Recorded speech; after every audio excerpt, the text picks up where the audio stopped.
1. 5 on Treasure Island. Chapters 3 and 4.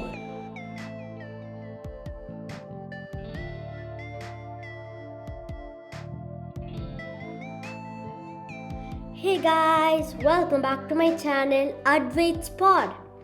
In today's episode, we are resuming our voyage into the marvelous story 5 on Treasure Island in the famous 5 series. Now, for our little fans of this popular series, without further ado, let me take you into the world of adventures and treasure. But first, let's have a recap of what we saw last episode.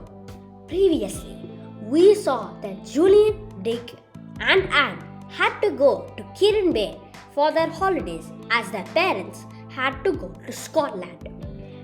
On reaching Kirin Cottage, they met their cousin Georgina and learned that she hated being a girl and was very strange.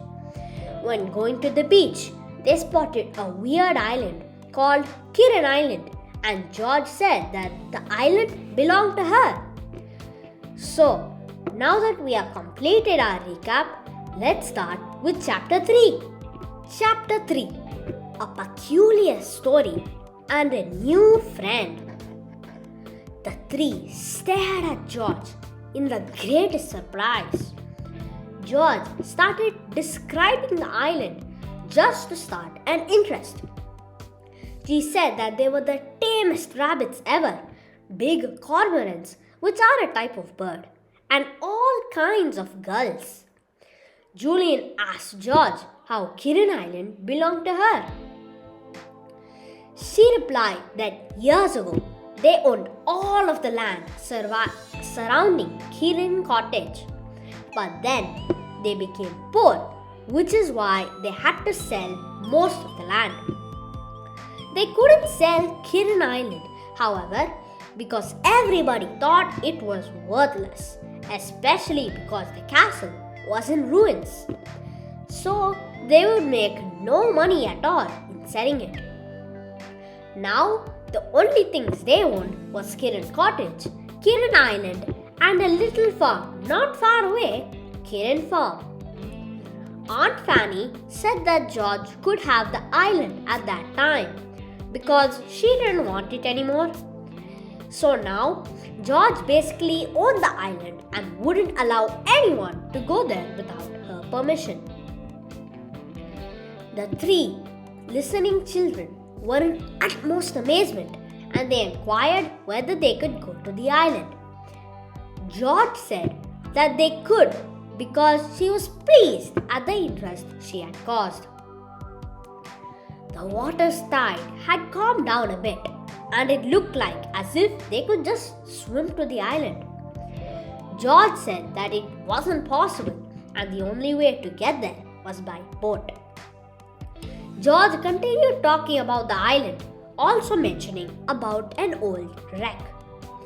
Julian really wanted to go and see the wreck, and George said that they could this afternoon.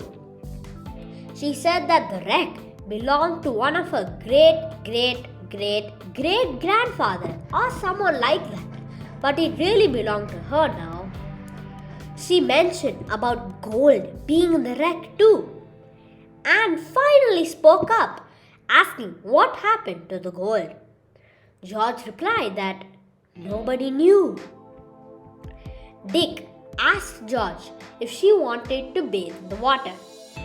George said that she could after getting Timothy. Who was Timothy, you may ask? Well, that's exactly what Dick questioned.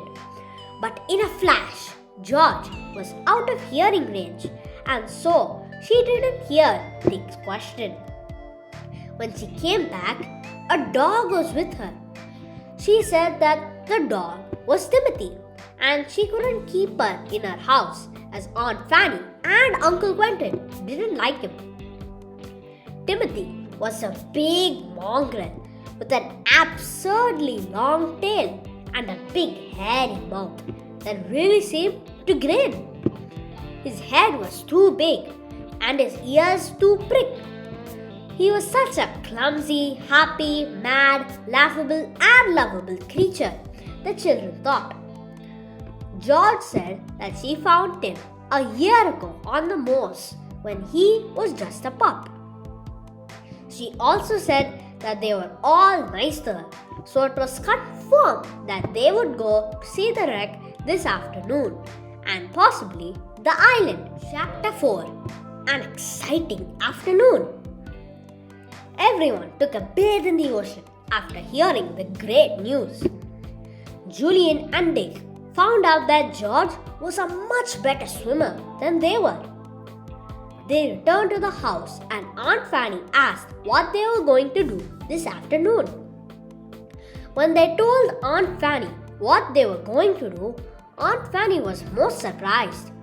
She said that George had never even taken her to the island and said that she liked George and Timothy too. Uh-oh! If you remember, George's parents didn't like him at all, so they would be most angry at hearing George still keeping Timothy. But before the word Timothy came out of Anne's mouth, she got a sharp kick on the ankle. Aunt Fanny immediately scolded George and told her to go somewhere else. The three were instantly worried about George not wanting to take them to the island anymore. Anne took George's remaining food and searched the house and found George in the garden. She gave the food to George. George told Anne that there was no need to worry and that they all could go to see the wreck. Anne was full of blissfulness. Anne sped back to the boys to tell the good news, and soon they were all going off to see the close-up look of the island and the wreck.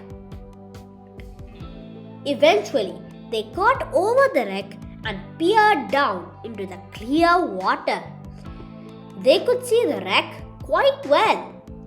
To get an even closer look, Julian and George dived into the water after pulling off their jerseys and jeans as their bathing costumes were underneath.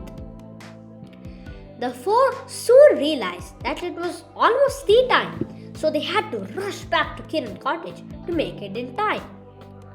After tea, the four went for a walk and played games to pass time. They all fell asleep as soon as they jumped into their cozy beds. Everybody dreamed about islands, castles, and wrecks. So guys, that's it for chapters 3 and 4. If you enjoyed the chapters as much as I did when I first read them, you should definitely smash that like button, subscribe to my channel, and turn on post notifications to get notified whenever I upload a video. Bye guys!